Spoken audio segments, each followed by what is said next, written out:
En una jornada marcada por la renuncia del ministro de Ambiente, Adrián Peña, tras la polémica que se generó por su título, bueno, distintos actores políticos cruzan acusaciones en redes sociales. Por ejemplo, justamente hace algunos días el doctor Jorge Díaz planteó esta necesidad de discutir al menos sobre la responsabilidad de los legisladores cuando publican distintas opiniones en las redes sociales, algunas noticias falsas y también cuando se fomenta el odio. De todos estos temas estaremos hablando esta noche con el ex fiscal de Corte. Bienvenidas, bienvenidos. Así comienza Lado B.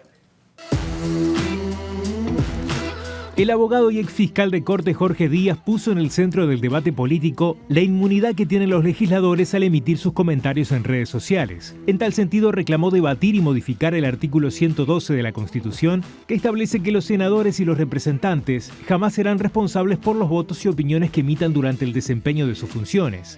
La propuesta se dio un día después que la senadora Graciela Bianchi compartiera una falsa declaración atribuida a la periodista Denise Legrand en su cuenta de Twitter. El exfiscal Jorge Díaz no menciona a Bianchi en su planteo, pero en su opinión en Twitter señaló que si se aclara que los legisladores no ejercen funciones cuando están en las redes, podrán ser responsables civil y penalmente por sus dichos, al igual que todos los demás ciudadanos. Para el ex magistrado, la agresión como método, la mentira como argumento y la cobardía solapada en la inmunidad parlamentaria para evitar cualquier responsabilidad es el combo perfecto para chapotear en el lodo. Desde el ámbito político se alzaron voces contrarias a la idea, mayoritariamente desde representantes de la coalición de gobierno, en el entendido que atenta contra la libertad de expresión. Por su parte, el abogado y ex relator para la libertad de expresión de la Comisión Interamericana de Derechos Humanos de la Organización de los Estados Americanos, Edison Lanza, señaló que hay legisladores que abusan en redes de esa inmunidad, pero someter a reproche penal a legisladores es un camino que luego no se demandará fácilmente y proliferarán los juicios contra periodistas y otros actores.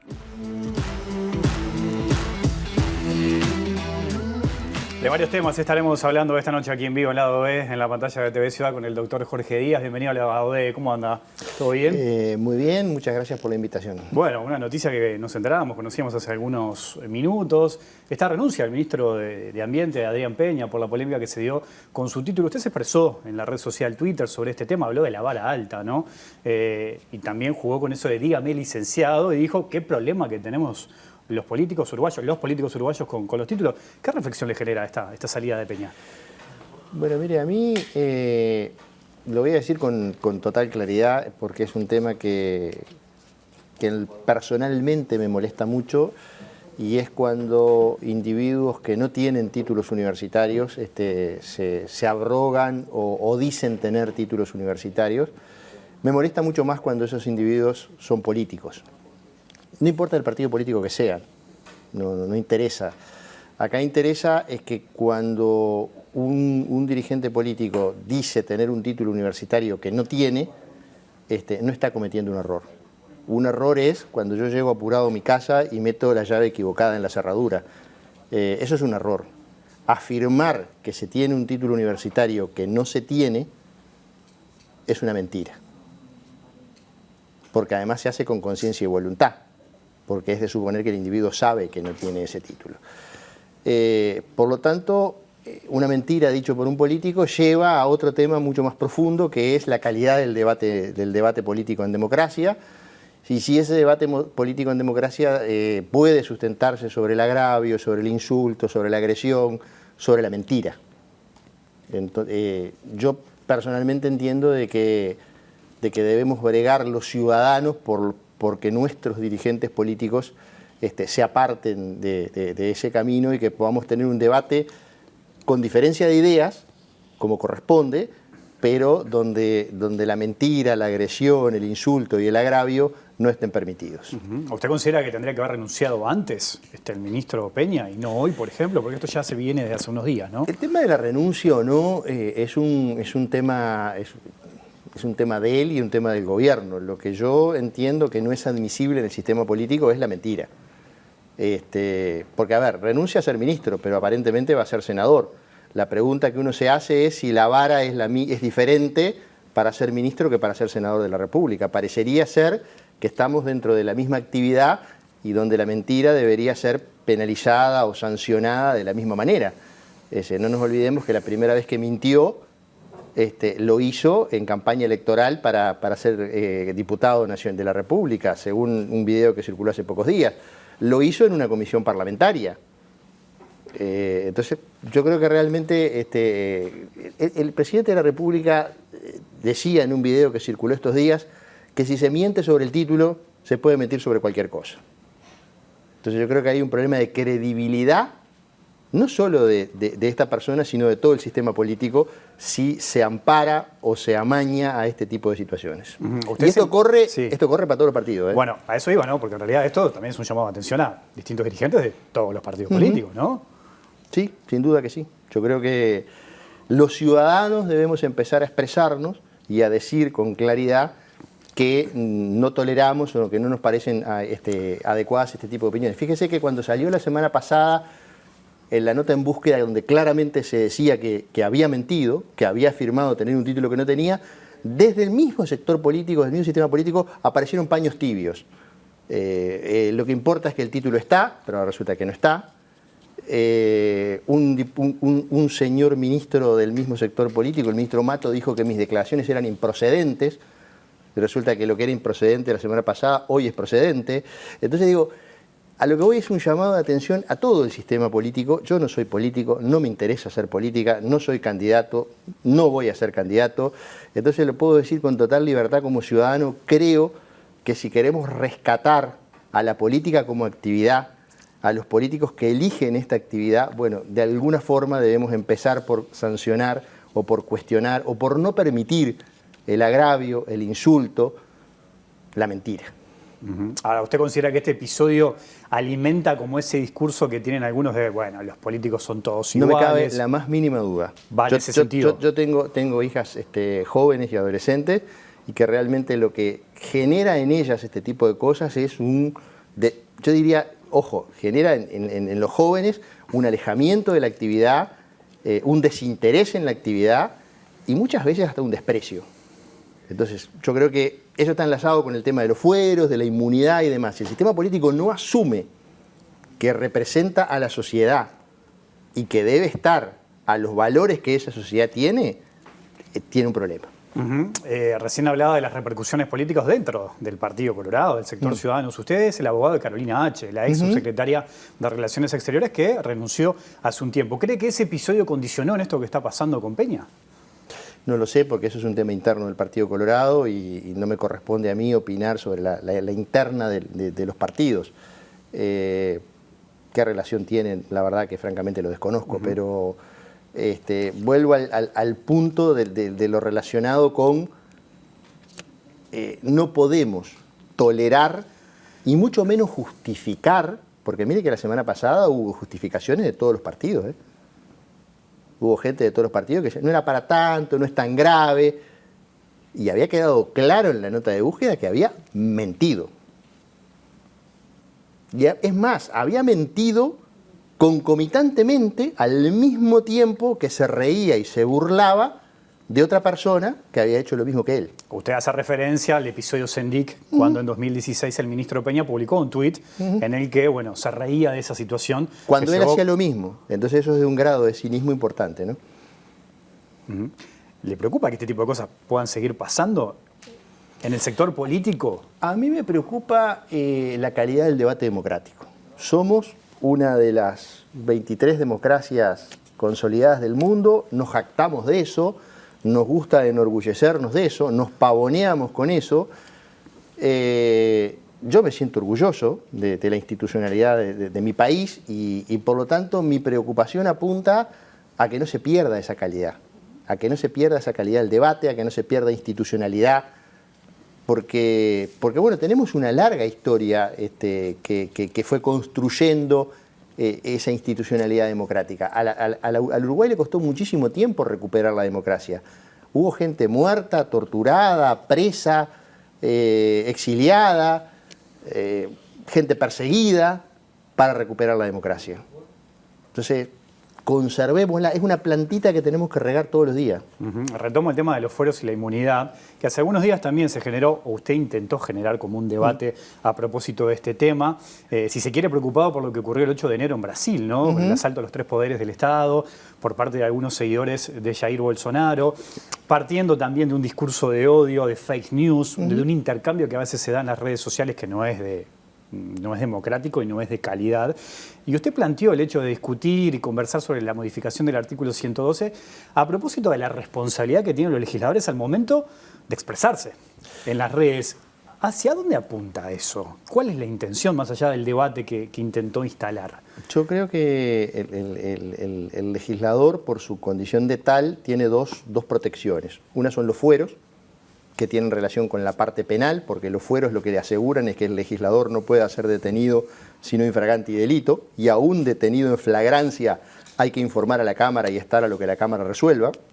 Es decir, si hay un legislador detenido porque es sorprendido en delito flagrante, no hay que llamar al juez, hay que llamar a la Cámara, ¿no? Para que la Cámara resuelva.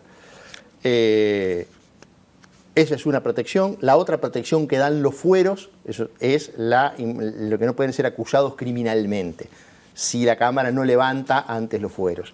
Los fueros tienen que ver entonces, como vemos, con la justicia criminal, una protección del legislador, inmunidad de arresto, inmunidad de acusación, salvo que se levanten los fueros. La inmunidad civil y penal que establece el artículo 112 de la Constitución es por los dichos y opiniones, perdón, por los votos y opiniones. Yo no propongo modificar el artículo 112 de la Constitución, sino hacer algo mucho más sencillo, porque el 112 establece que no jamás serán responsables por los votos y opiniones que emitan en el ejercicio de la función, dice el artículo 112. Entonces, lo que yo entiendo, así como el profesor Rizzo y el profesor Correa Freitas entendieron que el ejercicio de la función es cuando se desarrolla la función legislativa y cuando fuera de esa función no existe inmunidad, bueno, lo que propongo es que esa interpretación que tienen estos constitucionalistas sea recogida por una ley, porque la Constitución de la República establece de que la Asamblea General tiene potestades para realizar lo que se conoce con interpretación auténtica de la Constitución. Por ende, que dicte una ley que interprete auténticamente el artículo 112 de la Constitución y diga que la inmunidad por los votos y opiniones es solo en el ejercicio de función, y el ejercicio de la función se realiza en las comisiones del Palacio y específicamente en el desarrollo de las sesiones parlamentarias. Esa es la propuesta, y obviamente no abarca las redes sociales, porque en aras de la garantía y en aras de un montón de cosas hemos ido extendiendo esa inmunidad a todo. Y lo que estamos viendo es que hay realmente, ha servido para el agravio, para el insulto, para la denostación, y lo que tiene el ciudadano cuando es agraviado por un legislador, en una red social, por ejemplo, se queda sin respuesta, no puede hacer nada. ¿Por qué? Porque si la interpretación mayoritaria de jueces y fiscales va a ser de que hay inmunidad, entonces ni siquiera le puede hacer un juicio civil. Y que no se diga que esto es limitar la libertad de expresión. Esto no es limitar la libertad de expresión. Las críticas apuntan a eso mismo del sector político, que se está censurando, silenciando las Ahora, voces yo de le los hago una legisladores. pregunta. El señor Fernando Pereira es el presidente del Frente Amplio. El señor Pablo Iturralde es el presidente del honorable directorio del Partido Nacional. El doctor Julio María Sanguinetti es el secretario general del Partido Colorado. Ninguno de los tres, y estoy hablando de los tres principales dirigentes de los tres principales partidos políticos de este país, es legislador. ¿Les inhiben algo el ejercicio de la actividad política a ellos? ¿Usted ve que Pereira, Sanguinetti o Iturralde estén inhibidos por no tener la inmunidad? La respuesta es no.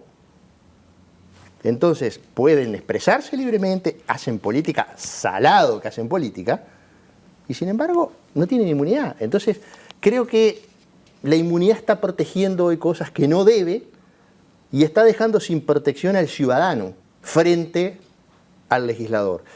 Y yo le vuelvo a repetir, yo no soy político, no soy candidato, no voy a ser candidato a legislador, no me interesa ser legislador, pero si fuera legislador me preocuparía que yo tenga un estatus de protección y de privilegio que no tienen mis representados. Ahora, usted lo que quiere es poner a todos sobre la misma línea, digamos, a medir a todos con la misma vara. Que en el ejercicio de la... Sí, básicamente sí, salvando que el artículo 112 establece la inmunidad para cuando se ejerce la Constitución. Todos iguales ante la ley.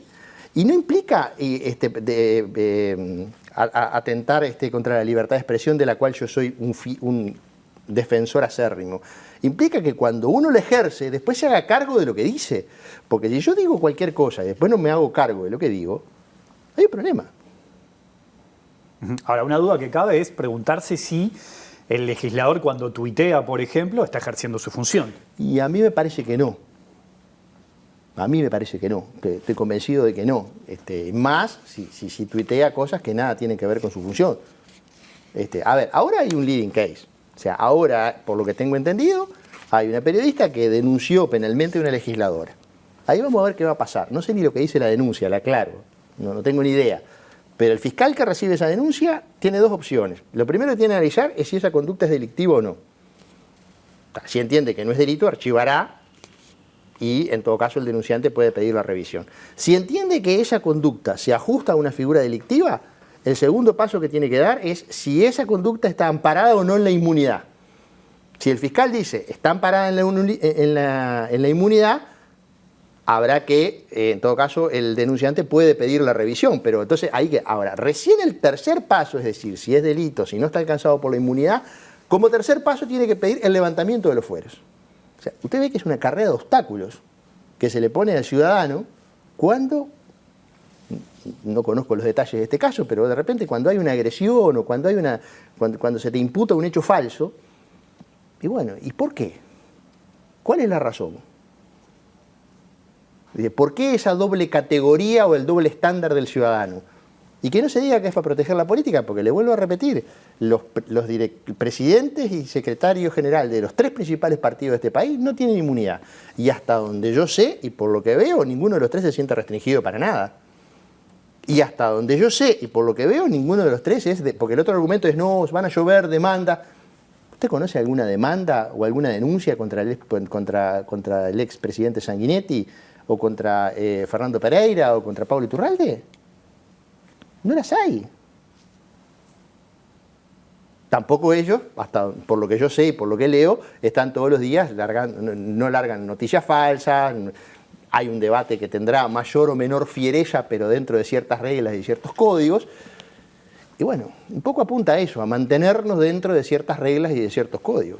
Con ese hilo que usted manejó, con esa publicación en Twitter, en cierta medida buscaba como el intercambio, ¿no? Discutir sobre este tema. Recién lo veíamos en el té disparador, tuvo una respuesta con distintos argumentos de Ope Pasquet, ¿no? Sí. Legislador del Partido Colorado. Después hubo alguna que otra, pero ¿usted considera que el sistema político está preparado como para dar esa discusión? Yo no albergo mayores expectativas sobre que esa discusión se dé, pero la voy a seguir planteando. Como ciudadano la planteo. Como ciudadano que ejerce la abogacía, que conoce el derecho y que he recibido consultas de personas que dicen, oh, pero tal legislador dijo tal cosa respecto... Y bueno, pero la verdad, el camino está tan lleno de espinas y al final dice, pero ¿cómo? Entonces impune, puede decir lo que quiere. Y la verdad es que sí, hasta con las interpretaciones que se han hecho hasta ahora de ese artículo de la Constitución. Entonces, yo por filosofía, yo soy partidario de la más absoluta libertad de expresión, por filosofía no haría jamás una denuncia penal por alguien que me agravie o que me insulte. No gasto pólvora en chimango, sinceramente no creo que el reproche penal tenga que ser una limitante de la libertad de expresión. Por eso estoy en contra de los delitos de opinión. Es una opinión filosófica, ideológica que yo tengo. Pero ¿por qué no un juicio civil? ¿Por qué tengo que tolerar pacíficamente el agravio o el insulto o la mentira? ¿Por qué? La pregunta es ¿por qué? ¿Hay una respuesta para eso? No la hay. Entonces, yo creo que en un determinado momento, el sistema político deberá entender que estas cosas, que estos privilegios, que son privilegios porque los tienen ellos y no los tienen los demás, más que beneficiarlos los perjudican, porque la gente termina, ¿pero cómo? Entonces, ¿cómo es esto? ¿Cómo funciona el sistema jurídico? ¿Cómo funciona la democracia? Es decir, hay gente que tiene patente de corso y otra no. Ahí hay un tema de debate yo creo que apunta a mejorar la calidad del debate. Yo tengo la sensación de que tenemos un debate en todos los planos binario.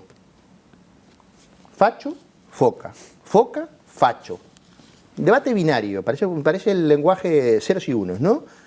Digo, si decís tal cosa, sos tal cosa. Si decís tal otra, sos tal otra. Digo, pero ese no es el Uruguay en el que yo me crié, por lo menos. O sea, no podemos, tenemos que ver, si me perdona, lo que pasa en el mundo. Tú pusiste el ejemplo de lo que pasó en Brasil. A mí lo que pasó en Brasil me consternó y en realidad esa fue la motivación principal del tuit. Porque en Brasil se montó una campaña por parte de un expresidente, en aquel momento presidente, legisladores, gobernadores, actores, etcétera, etcétera, poniendo la desconfianza en la urna electrónica. generando la desconfianza en la urna electrónica, generando además la idea de que o gano yo o hay fraude. Y miren lo que terminó pasando, una bestialidad. Entonces, lo que está pasando en alguna comunidad en España respecto de la discusión sobre el aborto. O sea, estamos en un grado de agresividad, lo que pasó en Estados Unidos con el trumpismo. Ahora, ¿no vemos eso? ¿No nos importa eso? ¿O creemos que estamos vacunados contra eso? Yo creo que Uruguay no está vacunado contra nada. O sea, porque a veces tenemos esa visión un poco, a nosotros no nos va a pasar. Nosotros somos distintos. Ahora, ¿de dónde sale? ¿Qué parte del ADN uruguayo, si es que no existe obviamente, pero nos hace diferentes o nos hace inmunes a ese tipo de problemas? Entonces yo creo que lo que nos hace inmunes es la calidad del debate democrático. Y eso es lo que debemos apuntar, la calidad de nuestras legislaciones, la fortaleza de nuestras instituciones. Hablando de lo debate... que está pasando en Argentina con la Corte Suprema, por suerte en Uruguay tenemos una institucionalidad muy fuerte, tenemos una justicia de la que nos tenemos que enorgullecer de su independencia, y estas cosas acá no pasan. Ahora, ¿estamos vacunados contra eso? Si seguimos permitiendo la agresión, las cosas que se han dicho de algunos fiscales o de algunos jueces, eso no pasaba en el Uruguay. Y no porque no se pueda criticar la justicia, por favor, pero una cosa es lo que se dice y cómo se dice. Hablando de debate democrático, ¿no? Hablando de debate, la seguridad sigue siendo un debate, no de ahora, desde hace mucho tiempo, ¿no? En estos días, los próximos días, el gobierno le presentará a los partidos políticos una propuesta de seguridad. Se conocieron algunos detalles, ¿no? De reclutar a ex reclusos para colaborar en la prevención de delitos y homicidios. Más allá que todavía no se conoce concretamente, ¿qué opinión le genera esa propuesta? Mira, yo creo que yo si reclamo la honestidad para el debate público, sería deshonesto de mi parte opinar de algo que no sé. Y como no tengo por qué saber de todo, la verdad es que desconozco los detalles de la propuesta. No me gustaría opinar sobre algo que no conozco porque creo que estaría yo contribuyendo a lo que estoy criticando, ¿no? Que es un debate en base a razonamientos binarios y que no tiene una argumentación. En la medida, yo me comprometo que una vez que se conozca la propuesta, que la pueda estudiar, que pueda estudiar sus antecedentes, hasta donde sé, en países de América Latina no se ha aplicado, me han dicho que en algún país en Chicago, en otros lugares, pero la verdad es que no tengo la información y sería realmente cínico de mi parte, deshonesto de mi parte, opinar sobre algo que no conozco. Yo creo que la seguridad es un enorme problema en el Uruguay, que es mucho más profundo que el tema policial, ya lo hemos hablado más de una vez, incluso contigo mismo acá en este programa. Sí, usted critica esa mirada policíaca que se tiene sobre el tema, ¿no? Y no un abordaje más integral. Y que se sigue insistiendo sin tener un abordaje integral. Capaz que, no sé, no tengo idea sobre esta propuesta, pero tenemos que empezar a pensar, porque le hace bien a la propia policía. Si seguimos descargando sobre la policía toda la responsabilidad de la seguridad en el país, tenemos un problema, ¿no? La policía le puede servir a corto plazo para obtener más recursos, pero la realidad es que no pasa solo por ahí el problema, que el problema es mucho más profundo y que hay que tomar medidas de fondo, que que algunas son de corto y otras son de mediano y de larguísimo plazo. Tenemos un problema en las cárceles, cada vez tenemos más presos y hay un círculo vicioso de gente que sale de la cárcel, va a la calle, comete delitos, vuelve a la cárcel. Yo leí ahora unas declaraciones del fiscal de corte, el doctor Gómez, hablando de que había generaciones enteras que lo único que conocían era la cárcel, porque prácticamente desde chico habían estado vinculados a centros de detención del INAU y que luego pasaban inmediatamente al servicio penitenciario. Y la verdad es que la enorme mayoría son por delitos de bagatela, de poco monto, que ese círculo realmente complejiza mucho más el tema todavía. La cárcel hoy es parte del problema, no de la solución.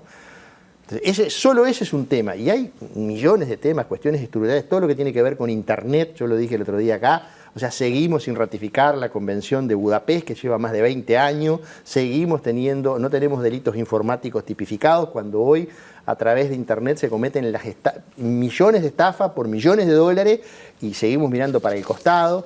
O sea, tenemos un delito de falta de respeto a la autoridad. pero no tenemos delitos, no tenemos tipificados como tales delitos informáticos. Solamente tenemos que recurrir a los delitos del Código Penal en el caso de la estafa que nos da resultados, pero hasta ahí. Entonces, hay un problema de fondo, de debate sobre el tema de seguridad que hay que encararlo y que trasciende, me parece, los periodos de gobierno. Incluso trascendería hasta los partidos políticos, pero mientras sea visualizada como un botín, hay un problema. O sea que ahí volvemos al debate democrático, ¿no? Más allá de esas intenciones de sentarse en una mesa referentes de seguridad de distintos partidos políticos, se necesita de voluntad. O sea, más allá de una elección, más allá de la próxima elección, porque en ese sentido 5 años parece difícil poder llevar adelante algún plan que pueda erradicar este tipo de cosas. Lo escuchaba y pensaba también en un tema que hemos hablado en alguna ocasión sobre la persecución criminal, el hecho de definir criterios y prioridades a la hora de dar esa batalla. ¿En eso cómo estamos? ¿Seguimos lejos? ¿No se ha podido avanzar? La percepción que tengo es que seguimos lejos porque las últimas cifras que yo estuve mirando en cuanto a persecución se refieren a lo que se conoce habitualmente como la bagatela, ¿no? Es decir, a los delitos básicamente hurtos, pero los delitos de cuello blanco prácticamente no hay imputaciones o hay muy pocas. Los delitos que se cometen a través de Internet hay muy pocas imputaciones. Y bueno, ahí hay que... Creo que la priorización en la persecución criminal es un reclamo que se ha hecho de determinados sectores, pero por otro lado, incluso ahí hasta para la propia policía es mucho más fácil perseguir la bagatela.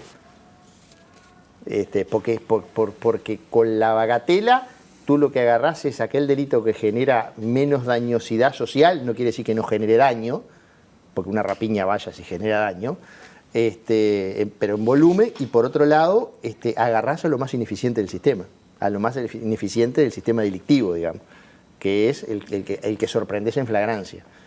Entonces, mientras los índices de imputaciones en flagrancia tengan los porcentajes que tienen con relación a lo demás, hay un problema de priorización, sin duda alguna. En este abordaje, ¿no?, del tema de seguridad, queda claro que no solo la policía es un actor principal, ¿no?, importante, hay otros. Estamos pensando, no sé, en la prefectura, las intendencias también, pero un actor importantísimo es la Fiscalía, ¿no? ¿Y dónde está parada hoy la Fiscalía en ese sentido? Yo he hecho un voto de silencio respecto de la Fiscalía. No, porque entiendo que corresponde que... a ver, yo asumo que fui el principal director de la Fiscalía, el director de la Fiscalía durante 10 años. Asumo que tengo un carácter y una impronta muy particular y por tanto entiendo que respecto de la Fiscalía más vale que le pregunten a las autoridades actuales. Yo no es que no tenga la opinión, pero prefiero mantenerme en este prudente y prolongado silencio, en un PPS. Hacemos una pequeña pausa y seguimos conversando, ¿eh? Ya sigue el lado B aquí en la pantalla de TV Ciudad.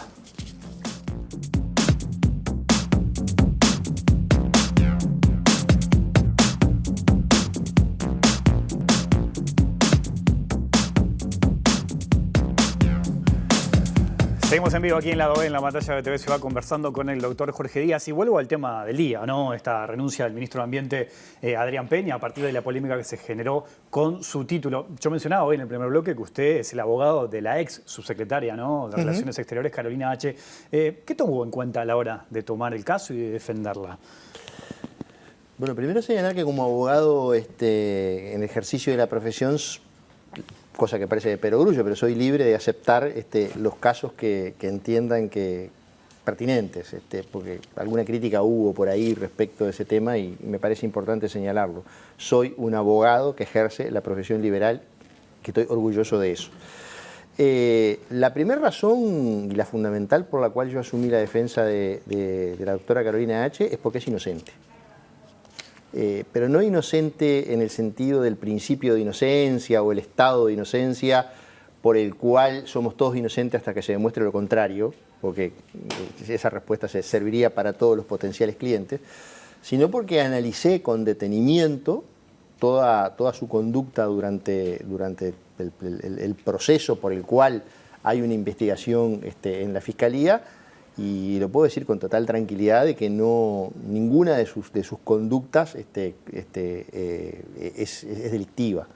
Es decir, muy por el contrario, diría que a su respecto, por lo menos, esa investigación debería ser archivada sin mayores trámites. Es una opinión profesional sobre el punto. creo que esa es la razón fundamental por la cual acepté el desafío, digamos, de asumir la defensa de una persona pública con todas las contraindicaciones que a veces tiene ese tipo de defensa. Pero estoy absolutamente tranquilo y creo que el camino final, el destino final de esta investigación respecto de Carolina H. es el archivo, ¿no? Y esa es la razón fundamental. Y después hay algunas cuestiones de justicia. Yo creo que en puridad comparto la opinión, después de analizar todo el expediente en profundidad, comparto la opinión del doctor Bordaberry respecto de que le hicieron una cama. No es el momento de entrar en mayores detalles, pero evidentemente eso fue así. Ahora, tomando en cuenta eso que usted dice, ¿por qué renuncia entonces? Bueno, eso es un tema político en el cual yo, como le dije hoy, los temas políticos, ahí opino como Jorge Díaz y como ciudadano. Respecto de las cuestiones políticas del ejercicio de un cliente, esa es una cuestión que lo tiene que manejar ella. Yo le puedo responder como su abogado respecto de que no tiene ningún tipo de responsabilidad penal, de que su conducta fue ajustada a derecho en todo momento y que por esa razón yo acepto la defensa. Amén, que vuelvo a repetir, que hay cuestiones de justicia vinculadas a cómo se tramitó la investigación administrativa y algunas cuestiones en el Ministerio de Relaciones Exteriores que también a veces a uno le rechinan un poco y le despierta el defensor de la causa justa, digamos. ¿Considera que tendrían que haber renunciado otros? Yo creo que hay otra gente que tiene responsabilidades. ¿En el ministerio? Que no las tiene. ¿En ese ministerio? Sí, sin duda. Y en el Ministerio del Interior también. ¿En los dos ministerios? Sí. Y que podrían perfectamente haber renunciado. Volvamos a repetir, el tema de la renuncia es un tema político, pero estoy absolutamente convencido y que la responsabilidad, digamos, o sea, cuando se habla de si se tenía conocimiento o no se tenía conocimiento respecto de la condición de persona vinculada al narcotráfico, como se dijo en ese momento, había mucha gente que tenía conocimiento de mucho tiempo antes. Y que no hizo lo que debió hacer. Pero bueno, por ahora vamos a mantenernos en ese plano. En el cierre, recuerdo el año pasado cuando nos visitó le pregunté si le interesaba meterse en la política. Recién lo repitió más de una vez, que no le interesa. Me acuerdo que me contó una conversación que tuvo con el presidente de la República, Lacalle Pou, cuando le fue a presentar su renuncia.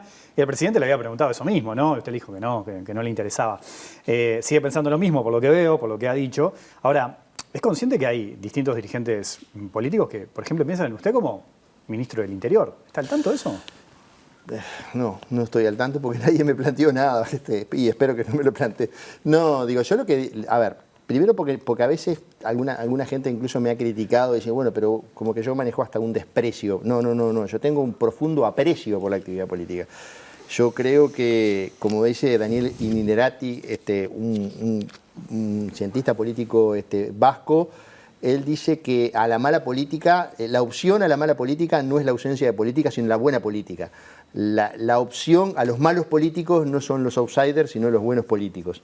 Y la opción a los malos partidos políticos no son la ausencia de partidos, sino los buenos partidos. Yo creo que la actividad política es una actividad, en el entendido de la preocupación por el bien común, es una actividad loable, es una actividad que yo siento aprecio y me gusta. No está en mis prioridades dedicarme a la actividad política. Lo digo con franqueza, hoy no está dentro de mis prioridades. Hoy yo soy un abogado que ejerce la profesión, que me encanta, porque a veces cuesta entender que a uno le guste. Yo estudié abogacía porque tengo vocación de ser abogado. Como abogado ejercí la judicatura durante 20 años y como abogado ejercí la fiscalía durante 10 años. Pero hoy disfruto del ejercicio de la abogacía. Entonces, eso también, yo creo que a veces a la gente le cuesta, se le escapa un poco porque hay como una concepción de que, lo importante es aquello. No, esto es bien importante. Defender a la gente, defender los derechos de la gente, trabajar, meterse en el tema, hacer una investigación cuando uno es denunciante, anteponer a la fiscalía una teoría del caso diferente. Para mí es algo que a mí me encanta. Entonces, déjenme disfrutar este momento de mi vida, ejerciendo la profesión que elegí desde muy chico. Doctor Jorge Díaz, le agradezco mucho su visita esta noche aquí a la OVE. No, gracias a ustedes por la invitación y un placer como siempre. Ya se viene Mirá Montevideo, volvemos mañana en vivo, después de las 20 horas. Que pasen bien, chao.